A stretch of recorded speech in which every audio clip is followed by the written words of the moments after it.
Welcome into your January 2026 edition of The Hood.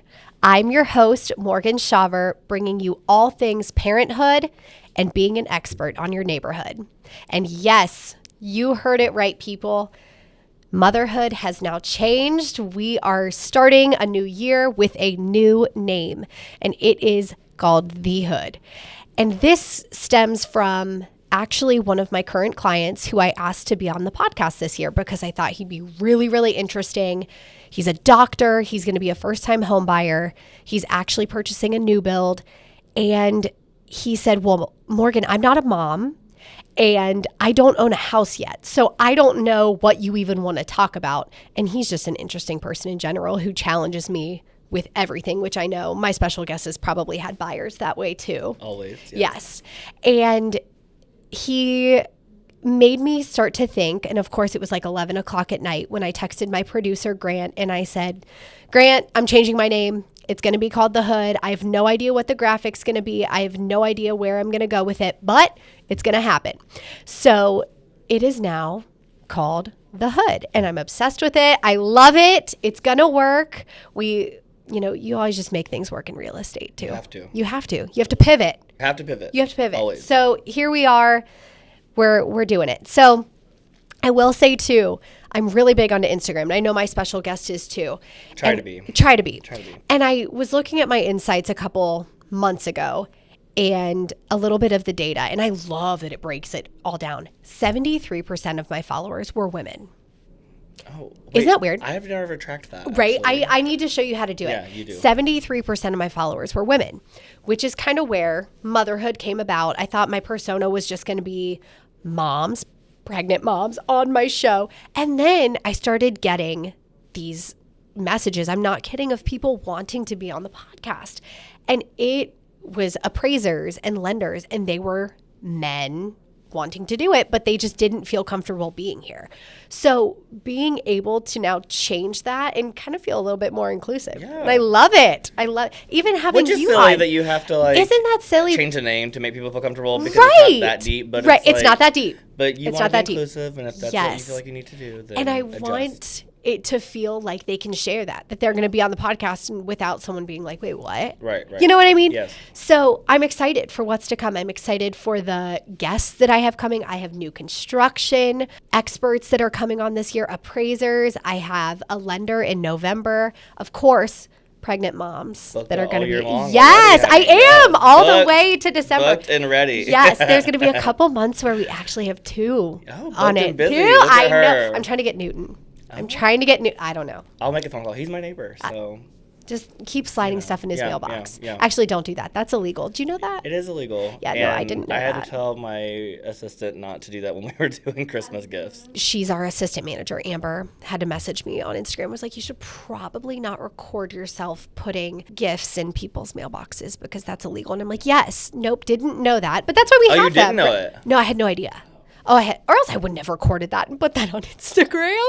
Honestly, innocent mistake. It's sometimes better to ask for forgiveness later. Right? I know. I was like, all right, won't do that again. Yeah. Front doors. It's just the way it's and usually the people that you're dropping stuff off to are people that you already know. Exactly. You know. So I'm like, okay, well, and if they weren't a great client to work with anyway, I don't even get. Then you ain't getting nothing. There's you a couple of those. I have a small list, but. Well, the small list of people who you want to just like casually delete and forget. Yes. That I have like certain tags in my CRM. Stop. I keep them there. So that way they're just recognizable when they come in. Yes. But there's notes about like. Love it. Probably like 5 or less, but you know. With as top of a producer as you are, having 5 or less, like that's pretty darn good though. Made me feel so good. No, seriously, you are. We're going to go real deep into your business. Okay. I love it. I love it. So the last part of an update on the world of the Shawvers is just a little bit about the family. So right now, we are still in the full swing of basketball. We are deep into it. We are halfway through the season. It has been a trying season. I was going to say a great season, but more of a trying season. We feel like there's just injuries left and right, but Max is the ultimate coach that there is. I know. Hot husband.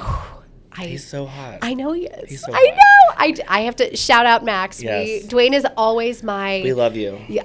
My husband and I love you. Oh, I love him too. I love you for that. He's always my hype man with Max. I love it. So he is full swing of basketball. The kids are doing great. Oakland is officially registered for kindergarten, which I have no idea how I'm even old enough to have a kid that's going to kindergarten. But I'm so excited for him. He's going to do big things. Collins, my little Simone Biles, she's still doing gymnastics. My little chunky self. Her little chunky self is... you have the cutest kids. Let me try.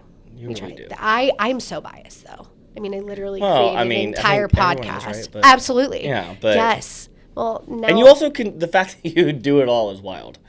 I don't know how you sleep. You're gonna be there soon. I know, honey. I know. You are That's gonna the be there goal. soon. Oh, I love it. Yes. And then Callie is gonna be 8 months in February, which I can't believe. I almost have another 1-year-old. It's nuts. Crazy. 3 is wild. 3 is nuts. I want 3 too, though. I want triplets. I know that sounds crazy. No. Absolutely But not. I would expect nothing less from you. That's the best part. There has to be, like, the kids have to also be chaotic, just like my life, my husband, my everything. That's it. So that's it. It would match. But Dan is like your equalizer. Yes. Yes. Because you're over here, like Yeah. me. I'm over here Yeah. being ourselves. Like we're type A, I Yeah. would say. Yeah. But we're here. Yeah.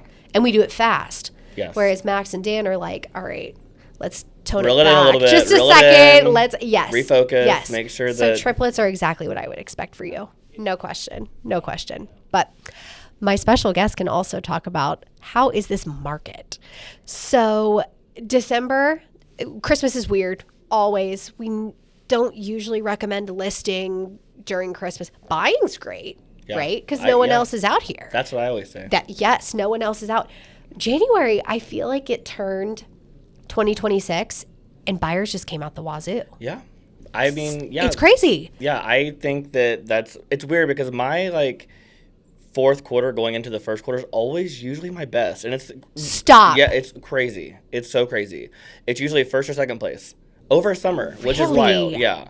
And I don't know why, but I just look at my results and it's always been that way. And I think it's because there's opportunity there for those buyers that, like, were scared over the summer or that their lease is coming up because it's going to be, the spring soon and stuff like that, which is a lot of time when people get their leases and stuff. And, by the time 30 days for contract, you got to find a house, and you got the 2 months no payment, all that kind of stuff. It kind of rolls into going into when their lease ends. And I don't know, it ticks up for me. And I also think that I have more time.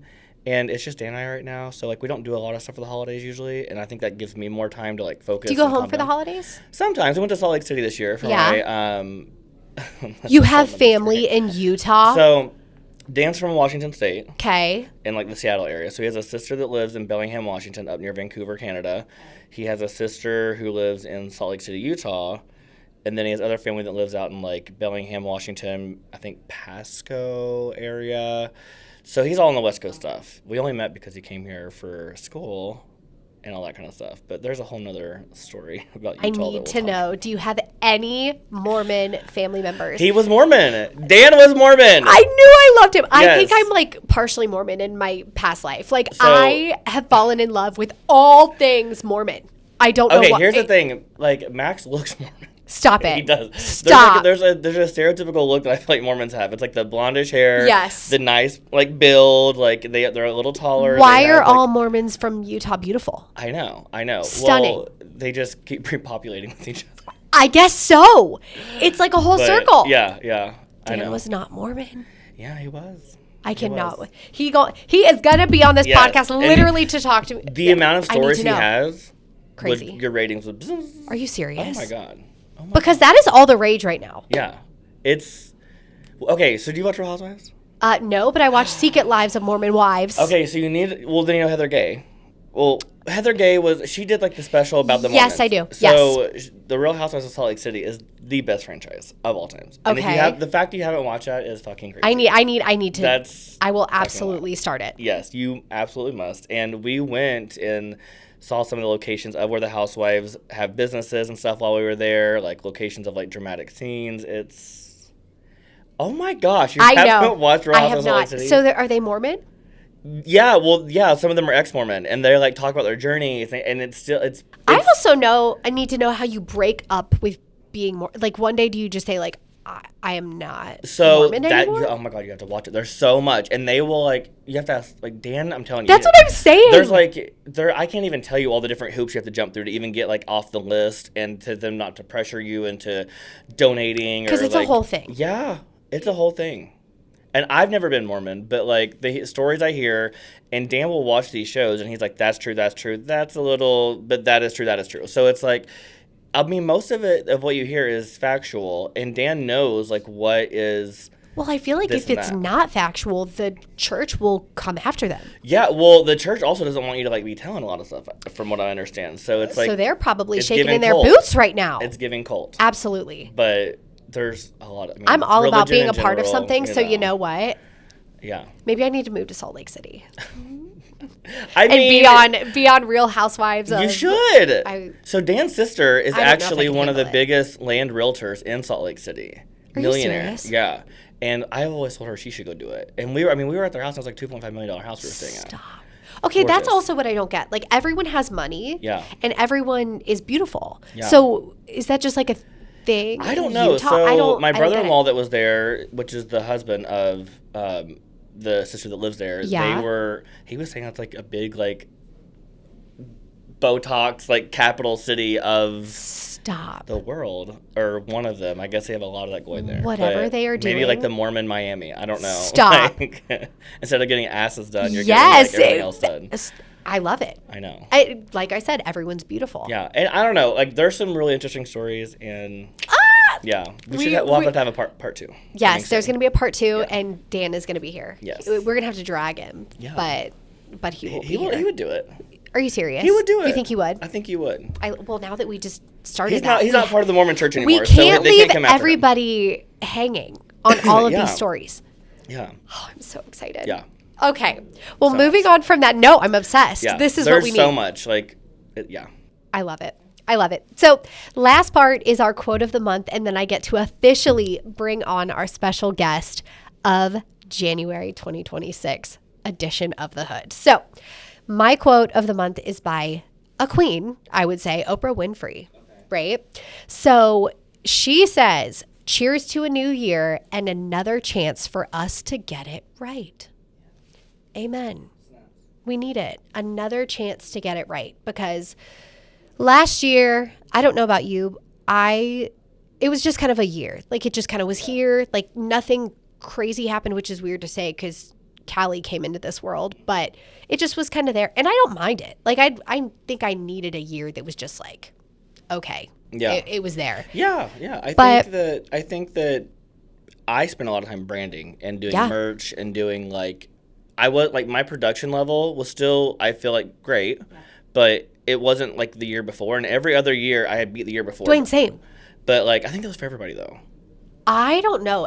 A lot of people I talked to, they were the year of 2024 was one of the hardest years, and I'm really? That's what I said. We went to the Bahamas, bitch. Okay. We were slutty slot machines, sipping drinks. Yes. No, that's what I didn't understand, is that that is the year that I will always want to be. Yeah. But I don't know if I want to, because it was so crazy to the point where I'm do I want to work that much? Right. The thing is I feel that I enjoy being as busy as I was. Yes. And I have a lot of clients to shout out for that, because there were several clients that did multiple transactions with me, which helped me get there, right? But I think that it was chaotic. I mean, I think constantly, when you sit down and take a breath sometimes, it's your OCD, your anxiety kicks in, because you're this feels weird that I'm not busier than I need to be. And I feel that spirals you almost in reverse, as most people that would work a 9 to 5 or be working forever, they would love that time off and it would be good. They can shut it off. We can't shut it off. And I feel because I wasn't busy every single minute of every hour of every day,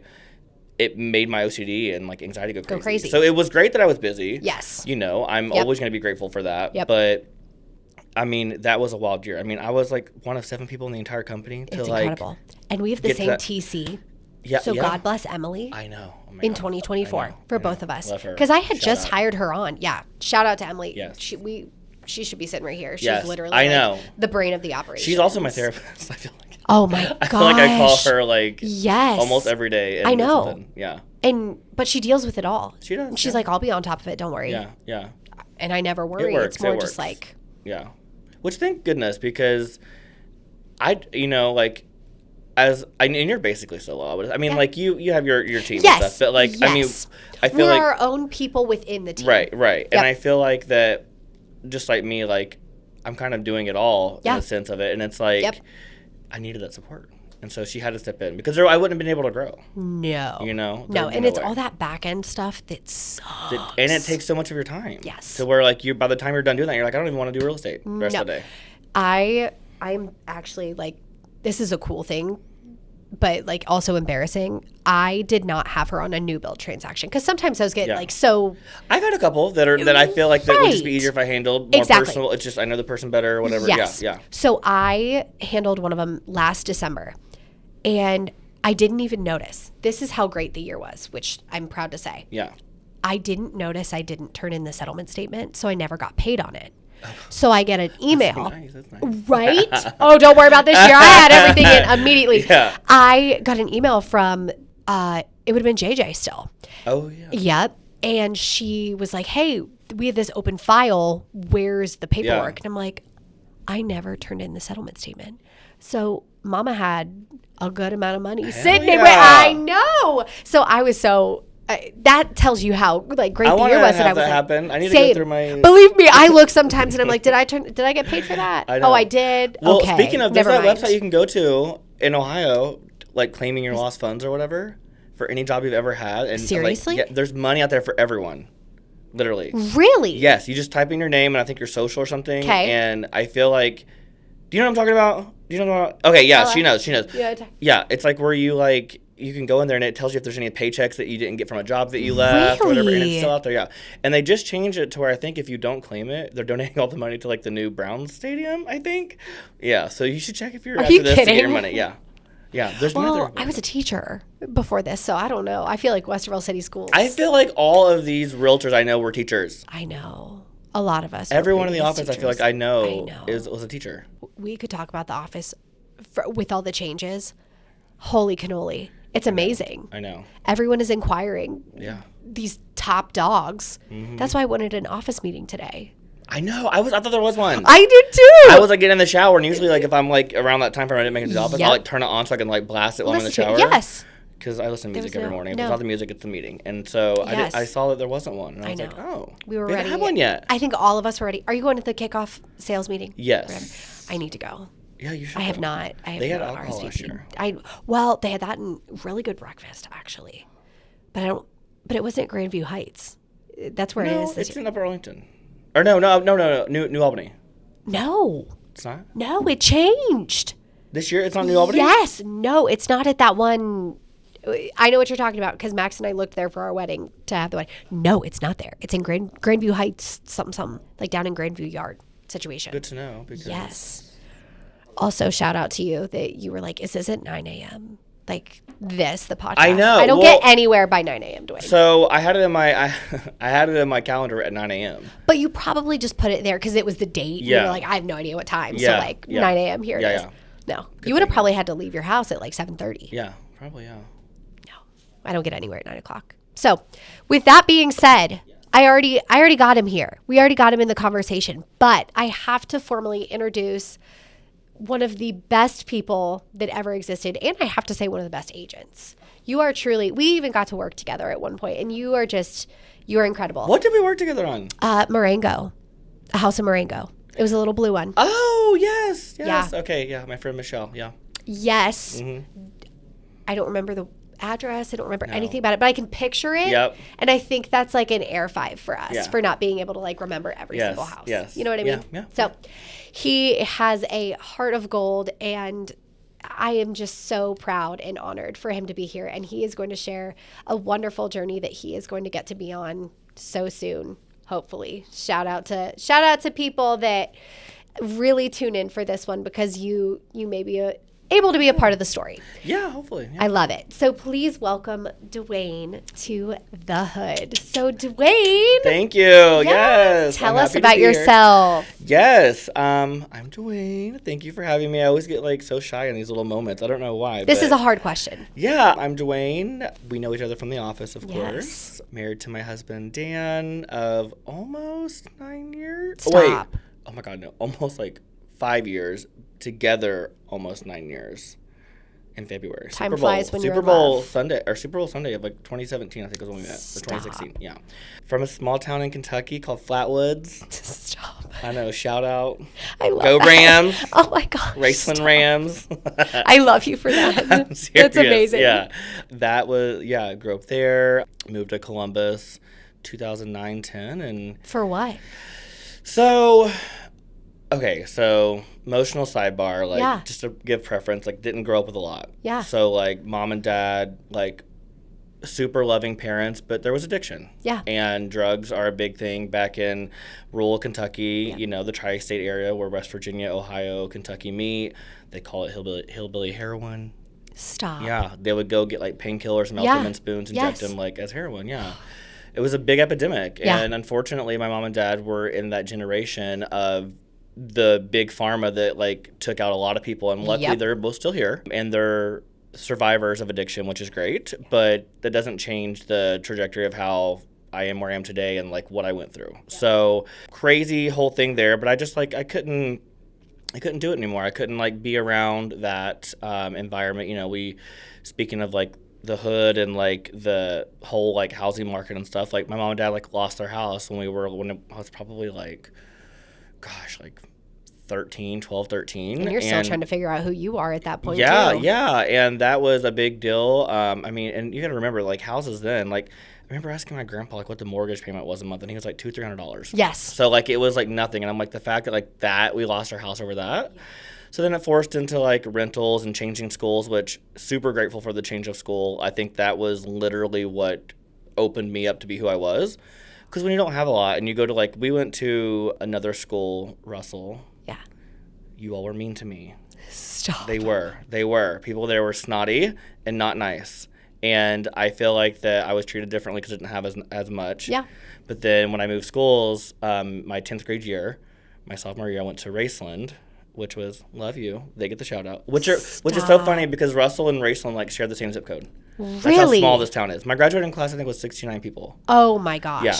But Raceland, like, when I had the opportunity to, like, go into school and be, like, me without anybody knowing me. Yes. I, like, came out. I was, like, who I was. And there were, like, the occasional jokes and stuff. But but because I was out, like, I think it wasn't less. Genuinely, like, mean. It's just high school at that point, you know? Yeah. And ended up becoming a cheerleader my senior year. You were not. I was. Oh my gosh, I was the male cheerleader at my school. Yes. Oh, I love that. And then ended up went to Shawnee State University, which for me it was mainly because I just wanted, their dormitories were like apartments. Okay. And when you don't have a lot and you're like living from friend to friend, I mean, there's so many families I could shout out right now, you know who you are. But there were so many families that helped me along the way, like parents of my friends and stuff that like, you know, like I would stay with them just to make sure I had a shower and just to make sure that like I got to school on time and stuff. And I needed like stability. Yeah. And that's something that like I felt like I never had once I got past like 19 years old. I felt like there was never like stability. And so when I went to college, I was like, give me a place that has a dorm that like has a bed and my own bathroom and a place that I can just like set up my own space. Just be. To just breathe and to just have my space. And did that, and I was there for about a year. And then I was cheerleading at Shawnee State University as well. I made that cheerleading team, And then I tried out for an all-star cheerleading team, which was then Matrix cheerleading Middlesburg. Yes! I cheered with them. Stop. Yeah, co-ed with them and made the team. And then that's what made me move to Columbus because I couldn't, like, drive like 2 and 3, 4 days a week back and forth while being in school. No, Matrix was very intense. Yeah, it was. And it was like practices like multiple times a week. And I was like, I had a shitty PT Cruiser with like the wood trim. And it was like on like spare tires. And I'm like, I can't be driving that back and forth like 2 hours each way, like several times a week. Plus working at Golden Corral as a server and trying to be in school. So I just got an apartment here. Love it. And then landed myself here. And yeah, I had a mentor, Dr. John Lucas. He is an optometrist, but owns like a bunch of tanning salons back in all around Ohio. And he like helped me get on my feet here. Did you work at a tanning salon? I did. So did I. I did, You yeah. best Well, that was like the cool believe I thing to did do too. before you realize it's not great for you. But, well, you know. There's sometimes that, like even the other day, I was like, I really could just go to a tanning bed right now. Yeah. Like it just feels it so does feel warm good. and cozy. And you feel good. You get like that vitamin. I don't know. Glow. Yes. I know. Yes. But he helped me get here, and he helped me with like the toiletries essentials to get on my feet, and he actually is part of the reason I'm in real estate. So yeah. So why are you here? Why are you in real estate? Well, like, because you have literally done a 180 in your life. Yeah. Everything you just told me, you are now and a lot of people don't know that stuff about me. In a single family home. Yeah. With a flipping pool. I know. It's crazy. It's so fun. I was a flight attendant for several years at Delta, which was amazing. I forgot. Yes, you and so were. I lived in New York for a while. I had an apartment in New York and here in Columbus. And so apartment, a.k.a. crash pad, like you share with other people. Right. Would stay there and come back and forth between there. And then I was in a relationship at the time. And it's hard to make a relationship work whenever you're like in a different country like several times a week. You know what I mean? It's crazy. And so I ended up breaking up with my then boyfriend, and I had like a 6-month period of being single, and then was still working. And then Mackenzie River, which was now the Chick-fil-A by our office. Yes. Was actually, was a restaurant that I worked at bartending and serving part-time, because I would usually try to work 15 days on at Delta and then 15 days off, and just like I didn't want to just do nothing. So I would like serve, bartend. They asked me to go into management, which at the time I knew I shouldn't do, because I'm like, I just know how this is going to end up. Yeah. When you serve and bartend your whole life, it's just, you know how that ends up. But I did it, and then ended up meeting Dan, and I fell in love, of course, and like it's at hard. Mackenzie River? No, I met him at the bar. Oh my goch. Okay, I was gonna say Mackenzie River. No, yeah, because I know that place was not popping. It was not. No, I met Dan at Club 20, like Clintonville area. Super Bowl Sunday. I want to say 2017. I think he was wearing the Patriots shirt. He doesn't even know anything about football.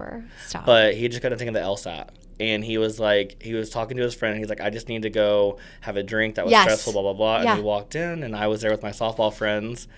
And he said, I'm going home with that guy tonight. Stop it! And that's what he tells me the story is. And then he went home with me that night. He is the most, like, level-headed. Yeah. Like, he just knew. Yeah, I mean, he's super smart, super intelligent. He, like, used to be into politics. Now he can't fucking stand it. Rightfully so. This world is in shambles, so there's that. Yeah, exactly. And he did his 4 years at Washington State, got a full ride. He got accepted into, like, Cornell. And, like, gosh. all these Ivy Leagues, but then Ohio State gave him a full ride. And so he's like, I'll go here for my master's. And then that's why he was here, and here we are. I got into real estate from Mackenzie River. I ended up leaving Delta, worked at Mackenzie River, and it was just chaos. And the thing was, I was a bartender and server with all my colleagues before I went into management. And so when I went into management, I didn't get the respect. So they were your people. Yeah. And I didn't get the respect that I felt like I needed to make the job easy for me. Right. And that became an issue. And so I just like walked out and was like, I can't do this anymore. And I remember, this is so wild, before I even knew what I was doing, where I was going, I remember standing in the lobby entryway, and I just looked out the window because I was so stressed. I'm like, I'm about to just leave this place. I can't do this anymore. I gave up a great job at Delta, great benefits, great travel benefits. And I was like, I just needed to get out of this. And I just looked out the window thinking to myself, like, I'm going to get into real estate. It's something I've wanted to do since I was in high school. And our office is right there. Right there. Stop. I didn't even know that I was looking at what my now office is. I had no idea. I am too emotional for this BS because I'm going to start crying. Like, That's crazy. That is amazing. I know. If that is not manifesting where you're going to go. Yeah. And to totally change and your the life. whole and part of that, I have to give a shout out Lori Swearingen, which was an agent in our office, who now I think is with another brokerage. She was one of my customers at the time. And so she introduced me to Brad Brandt. We all three went to Marcella's in Polaris when Brad was the office guy. And then I was at Coldwell Banker, left for a couple of years, came back, and now here we are. But it is crazy. And I call him my uncle, John Lucas, the salon owner. Yes. Like, he helped me pay for my schooling to get into real estate and all that stuff. And isn't it crazy that you look back, because people will ask me, like, what does it take to become a real estate agent, like financially in the classes and stuff. Now, I think you can say it too. Like, we're blessed to be like, oh, it's only $2,000. And like at the time, I'm sure you were like, where am I supposed to find $2,000? Right, exactly. And I had money like in my 401k and stuff, but I'm like, oh my God, you don't want to pull that. Right. So it got to a point to where I call him my uncle, my Uncle John. He helped me out with that. I did my classes very quickly. You know, I failed my test 4 times, and I can rightfully say that. Dwayne, it took me 4 times. Dwayne, I did too. Did you? 4. Yeah. 4. Mine was 4 too. ADHD. Oh my God, I love you for that. Because I used to be embarrassed to say that. Yeah. And now we're like, we're sipping in Bahamas. Right. We're doing Excuse me. You don't, I tell people too, you don't have to do a good job in those classes or on that test for that matter to actually be good at your job. Well, they've kind of proven it now that like test taking doesn't mean anything. No. And here's the crazy part is like I had so much going on, like this is kind of a reverse thing, but like I had so much going on in high school that I almost didn't graduate. I still to this day think that my English teacher gave me that. I was gonna say a little gave nudge. me that like 74% that I needed on my research paper to just get me out of this school and stuff because I had other distractions going on. And I was like second from last of graduating in my class. And now I think, humbly so, I think I might be top to 1 to 2 of the most successful of everybody in my class. Absolutely. No Behind question. a guy who's I think I actually do more than the assistant manager for the Colts, or Cowboys now, which is a guy from my class. But seriously. So are a lot of people from the class of when you graduate, like you're talking about real estate, right? Oh, no, I'm talking about high school. Oh, shut the front door. Yeah. Oh, my gosh. Yeah. Oh, I bet you are. I bet you're top dog. Yeah. So, like, I was especially like, 2024. Yeah, that's what I tell people, too. I'm like, just look at my 2024. Everything. That's it. Yeah, it's 2024. That's it. But, yeah, I think that is, I think back on that. Yeah. I'm very grateful to be where I am. I'm super humble. But I think that, like, I always say things like, if I ever was to win a giant award, or, like, I always play this video in my head of if I ever was to like win a Grammy or an Oscar, like obviously I'm not gonna do those things. Yeah, but I always think, who would I think? And I have the list in my mind, and they know who they are. Yes. And it's these different families and parents that I don't talk to as much as I would like to. We get busy, but I will never forget who got me where I am today. It's in my 614, Real Producers article. It's like it's been in my mind, and they know who they are, and they're always there. Yeah. And but it's like you said, we are on our phone all the time.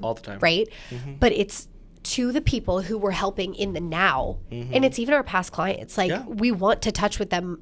We want to touch them more, as in like, hey, how are you? And we genuinely, we mean it, right? Yeah. But we're on our phone so much that the second we have a chance to be like, do not disturb. Yeah. We put it on and those people get pushed to the wayside, and not in a bad way. Yeah. It's just, we need a second. Sometimes. And that's hard to do. I honestly didn't even do Not Disturb on my phone and didn't even know about it until like about a year and a half ago. Seriously. Yeah. And now I have it automatically set for like 10 p.m. I know. Which it probably should Mine's be sooner. 10. Yeah, okay. Mine's 10. Okay, good. But it puts you I think it gives you like, a 45-minute like cushion. Mine goes on at 9:15 actually. So mine goes on at 10, but like I'm still doing stuff like, Dan, like doom scrolling beside me. But then like I've been like big into AI lately. So I'm like, instead of doom scrolling, I'm turning it into like learning about AI. Good.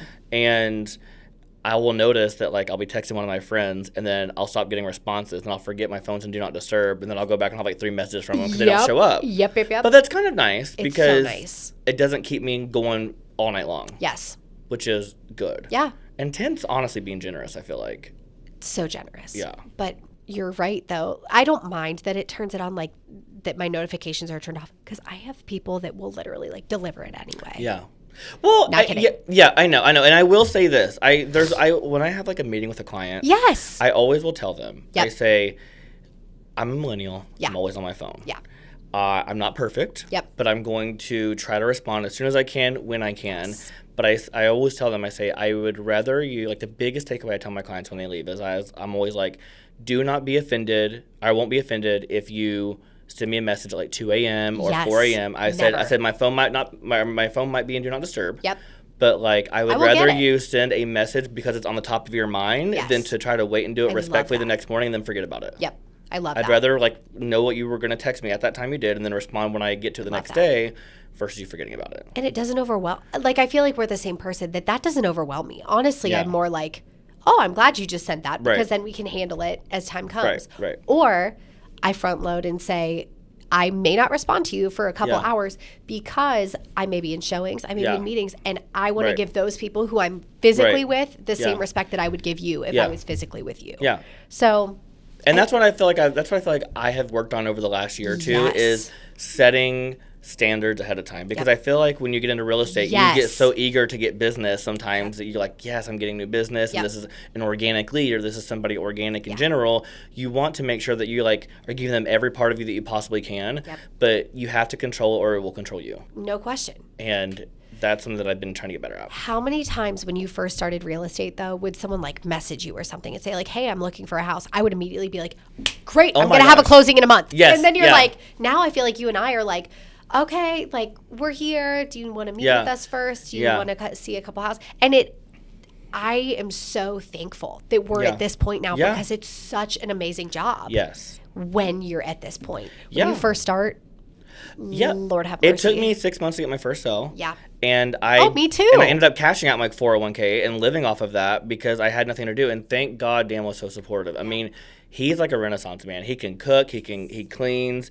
he does it all. He is educated, he is responsible. So you left Mackenzie River and just went full-time. Full-time. Oh, I worked like one shift a week over at Benihana across the street from our office, which is also so ironic that it was right there.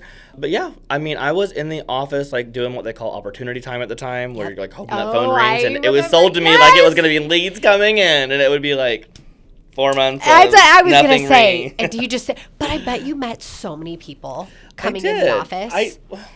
And established such good relationships. Yeah, it's kind of funny because this isn't shady at all, but there's people who I know from real estate, whether it be when I first started or when I was doing stuff as a new agent, that never gave me the time of day, that I'll never forget, that I remember. I look back now and there's some of those people that are wanting time of day from me. Yeah. And I am going to do what I can, but like there's things, and it's always so important to always treat everybody with the best, most respect you can, because you never know someone's story. Absolutely. And give people the time if you can. Yes. Make time if you can, But and real estate's so scary. That I'm sure you were like, you go out on a limb to go into that office. And we're all so loud in the office. Like, if I see anybody across a flipping cubicle, I'll stand on the chair and be like, oh my gosh, hey, how's it going? And like our brokerage is just like that. We fall in love with each other. Yeah. But then you see the new agents that are being walked through and they're like, well, and we get a lot of new agents coming in. I always love talking to them. And then they end up reaching out to me, which I feel like is honestly like, I remember when I first started at Coldwell Banker, I remember looking and thinking, oh my God, like what I would do to even have a cubicle, but God forbid I will one day be one of those that have an office. And you do. And I do. And I'm like, it's like so hindsight to look. I looked up to so many people that have an office and now I have one. So it's like super cool. We finally have a cubicle. We are not across from you, dude. Well, you might be getting one, hopefully, right? I mean, there's stuff opening. What an office? Yeah. We don't want one because that means that I'll have to be in the office more. And not that I don't like going to the office, but like bringing the kids in it's cute, right? For like a little, but I don't do anything other than talk to people. So that is my biggest thing. Shout out to everybody in the office. I love you all. Yes. But people are always like, why aren't you in the office more? And I'm like, I still go like 2-3 times a week, but like I would go every day, but I know that if I'm not getting anything done. Yes. Like, and that's a good personality trait to have. Approachable, being able to talk, being able to make people feel comfortable. And I want to be that guy for people. I want people to feel comfortable around me, share things with me. Open that door right away and say hi. Yeah. But it's like yesterday I went in, got there around like 9:30, 10. Yeah. Was supposed to start working. I didn't start my first task until like 1:15. Oh, I know.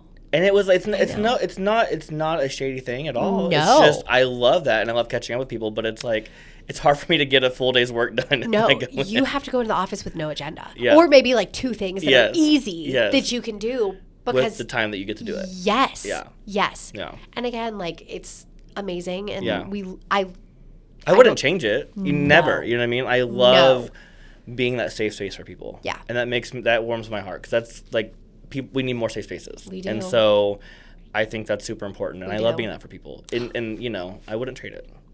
I will say I'm thinking of the offices that loop in our office. Mm-hmm. Where would I stop in? Yeah. Right? And like my 2 faves are literally right in the middle. Yeah. Like, you know what I mean? Yeah. You and Capel & Co. Yeah. Like seriously. Yeah. So poor Lex too. Yes. Yeah. Whenever that light's on, I'm like, oh my gosh. Yeah. Like one of my favorite teams are here. Yes. Yeah.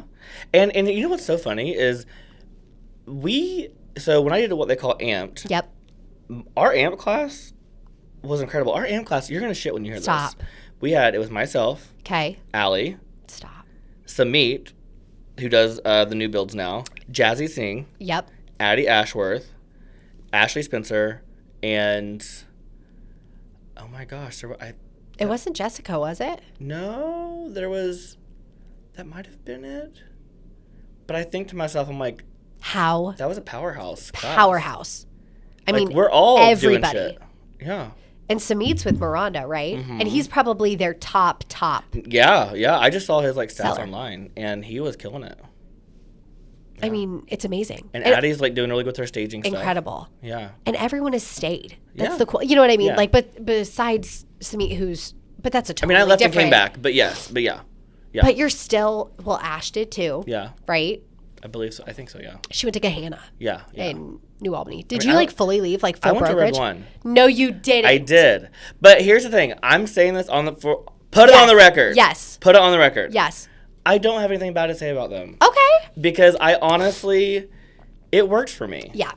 I just was given an opportunity to... How far removed were you from getting your license? How many years in were you? So I had gone to... I'll try not to overshare. Yeah. I had gone to Brad at the time and told him that I was getting really busy and that some adjustments needed to be made with what I was getting paid. Well, that's what you have to do. Yeah. I mean, you have to fight for yourself in this business. And it was something that they weren't willing to do at the time. And I said, okay, well, I need to do what's best for me. Yes. And my family and all that kind of stuff. And so I left to go to a scale that fit better for what I needed at the time. Yes.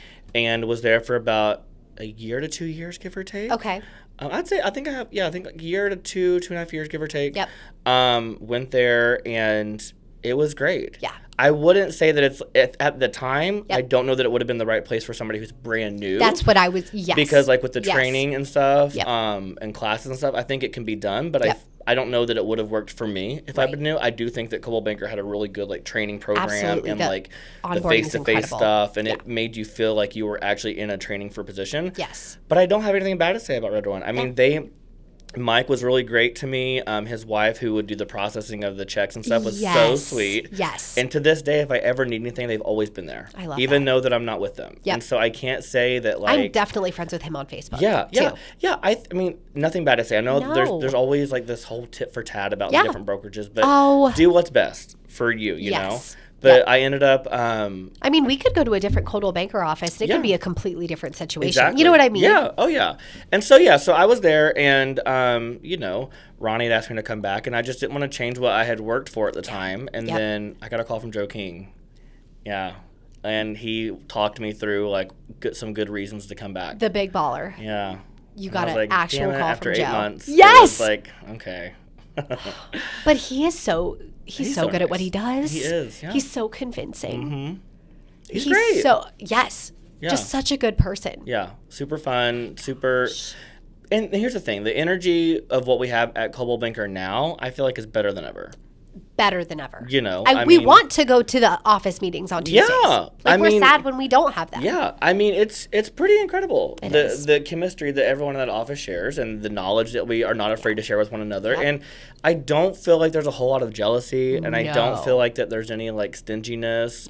No. I think that as realtors, we sometimes put ourselves in this bubble that we have to be better than the person next to us. Yes. But I think that's just... For any realtor who's competitive, that's just a natural thing. Yep. When you play sports or whatever, you want to win. You want to be the top dog. Yep. But I think that there's a way to look at it where everyone can be a winner in that office because there's still enough real estate for everyone out there. Always what I say. If you are focusing on someone else stealing your business, then you are focusing on something completely wrong. Yeah, 100%. Totally different. Yeah. And don't let those distractions be the demons that prevent you from being what you need to be. Absolutely. You're talking to a top dog right here. Yeah. Yes, you are. You are. You are. I don't know. We're not going back to the Bahamas. I'm not. We didn't get it. Okay, so I was off. I don't know. I don't know the final numbers yet. We were barely off. Yeah. But I'm like, you know what? That's okay because it's cool because it's not even about the trip per se. Yeah. It truly is about actually achieving it. Yeah. You know what I mean? Right. I mean, yeah. And here's the other thing is they changed the scale. Which made it 10 times more challenging. Okay, that's what I thought, but I wasn't sure. Okay, if if the old scale would have been in play, I think we would have been fine. I think so too. But they changed the scale, which I am curious to see what happens because I looked at the number. I creeped and I did some digging and I looked at the numbers and And I looked at the numbers and I did some digging, and I saw things on there that were not near as high of numbers as what they once were. Stop. And I'm like, who are they even going to take it this point? That's Like, how many people even got it? Such a big group. Yeah. Did you feel that when we were in the Bahamas? Like, Yeah. so many people from our brokerage actually Yes. qualified. And I think we just have, like, such top dogs, Yeah. like, in our office Yeah. that everyone was there. Yeah. Like, a good group of people were Yeah. there. Yeah. But we'll see. We'll see next year. Yeah. We'll see what happens. But I want to transition Yes. a little bit to parenthood. Yes. We need to hear a little bit about your journey. What is going on? What is going to happen? Where are we at? So, gosh, it's been a journey. Is an understatement, I feel like. But you know, my husband and I are in the process of adoption and having a baby. We have explored several options. We've looked at different agencies. We've looked at different adoption places and programs, foster to adopt. There's a whole lot of things out there, and we've looked into surrogacy.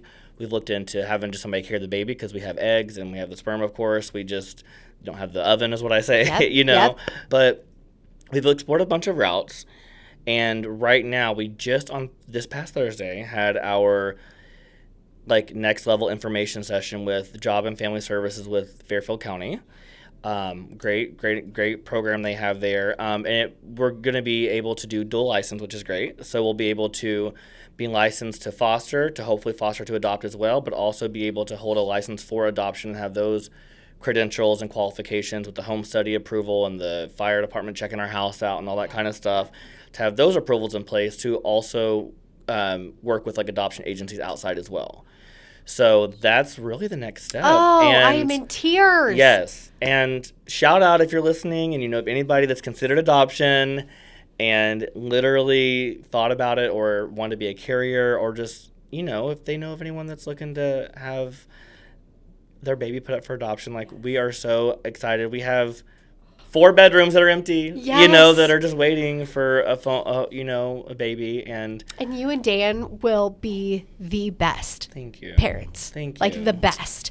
Truly. Made me cry. I remember, oh my gosh, I think I was pregnant with Collins, and you had kind of started talking about it, and that's almost 3 years ago. Yeah. And you have just put so much love and time and effort into this. Thank you. Yeah. It's crazy, and it's honestly sad in a lot of ways because there's kids and families that need it more than ever.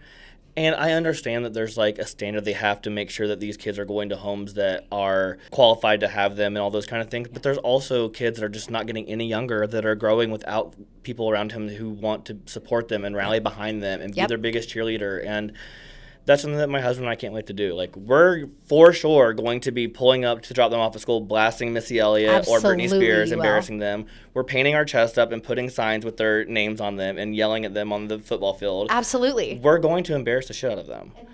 But we're also going to love them and support them and be their biggest hero. Cheerleader, and give them everything that they didn't have. Yeah. And that goes back into what we were talking about earlier, is I want to give the future to my children what I couldn't have, unfortunately, growing up a lot of the time.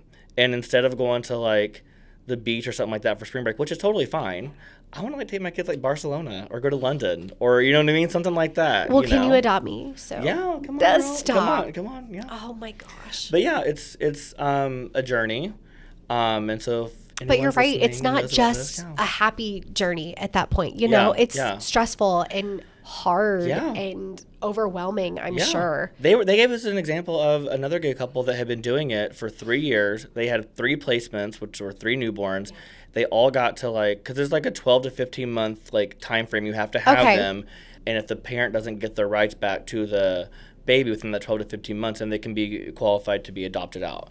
And this gay couple got literally, for 3 years, they had 3 different baby placements and got toward the end to be able to adopt, and they all 3 got back with their families, which is important. You know, absolutely, I want the kids to go back to their families, you know, and their parents, but it's that's also mentally so tolling on the foster parents. Yes. Yeah. And just rips your heart out. Yeah. You know? So we're open to all options, you know. We're not getting any younger. Yeah. You know, we're in our mid-30s, but we're godparents to 7 children. Stop. Yeah. We're godparents. And you are the funkles out the wazoo. Yes. The fun uncles. I saw pictures during Christmas and Thanksgiving. The fun gunkles, honey. Yes. Oh, stop. Yeah. I love it. Yeah. But it's like you said, too, you knew when it was time that you have the house. You have the relationship that is totally built on love. Yeah. And here's the funny part is, like, when I was in high school and they make you do that, like, career test to say, like, what you should go to school for, we did that big test and everybody's getting, like, doctor, engineer, like, dental assistant, dental hygienist, entrepreneur. I got nanny as my number one. You didn't? Yes, nanny.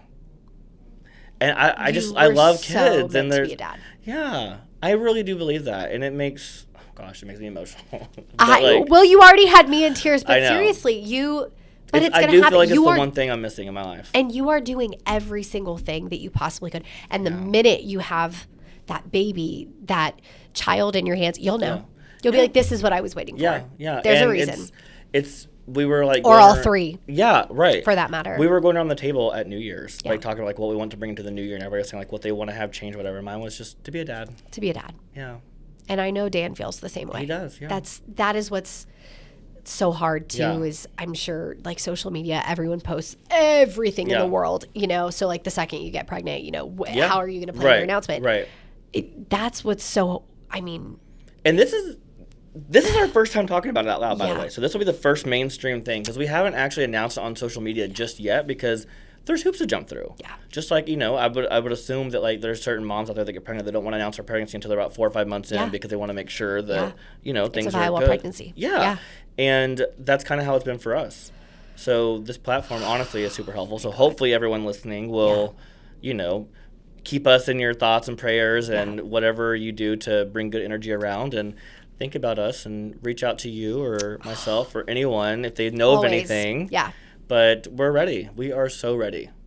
As I am going to walk away in absolute tears because it's the same with real estate. Yeah. Shoot, what's meant to be will be. Yeah. You're to the point where, I'm sure you meet with buyers and sellers and you're like, I don't need to force you to do anything. So just come to me when it's time. Yeah. It's the same thing. Yeah. There's a whole reason for all of this happening. I keep telling myself that at least, I mean, and it seems like that's unachievable sometimes because you're like over here, like, gosh, like we have this perfect setup to be parents. Like we have the room, we have the finances to give them a good life. We have a fun in-ground pool for the kids to play in the summer. We have that house in the cul-de-sac that like the kids can be playing with the other neighbors. And it seems like that's it's like you have a 1,000-piece puzzle and it's missing the one piece to complete it. Yeah. And it's that's one middle piece that makes absolutely no sense. That's the dog may have ate at that point. But I'm actually super grateful that like we have so many godchildren. There are so many of our friends that like we're the number one choice for babysitters, and I'm CPR certified with infants and babies and stuff too. And it's just something that we're trusted, and I think there's something so grateful and so humble about like being able to be the trusted chosen adult for your kid. And that is so important to be a safe space for other people's kids. Oh my gosh. Oh, I can't wait for part 2 on this. I know. This is going to be, we're going to have a whole like segment. We need to like do this spin-off. When we were walking in, I'm like, maybe we should just be co-hosts every day. Should. I'm telling you, this could be huge. I'm here for it. I'm obsessed. And there's just so much. There's so many like dangly tags that we could pull. I know and that we could talk about all the stories. There's I love so much that there's not even only a part 2, maybe 3, 4, 5, 10, maybe forever. Yeah, I love it. Well, when you start your podcast too, you better put me on that. Oh my God, it could be called like DM. Like DM. Dewayne. Stop. I love it. Yes. I love it. Okay. We are totally going to dive into so much more because I'm serious. Yes. You better get on the phone with Dan and say that we're gonna have a part 2 because we need to know all about it. Yes. Thank you so much, Dewayne, for my first episode of season The premiere. Hood. It was the season premiere. And I feel like I talked so much. I'm sorry. I feel like I took too much. This was incredible. No, this was incredible, and I cannot wait to listen to it. Because I do. I go on a walk, and I listen to it like 5 times. Yeah. And half the time, I listen back to it, and I'm like, oh, I shouldn't have said that. But we're real. Yeah, that's what you get. I know. I hate my voice, but you can't change that. It's just what I have. You get it all. And you get my nasally, and then I started to cry, so my nose started to run. But there's that. It's fine. Yeah. But I will be back next month with another special guest. Thank you so much for joining us. Make someone smile today.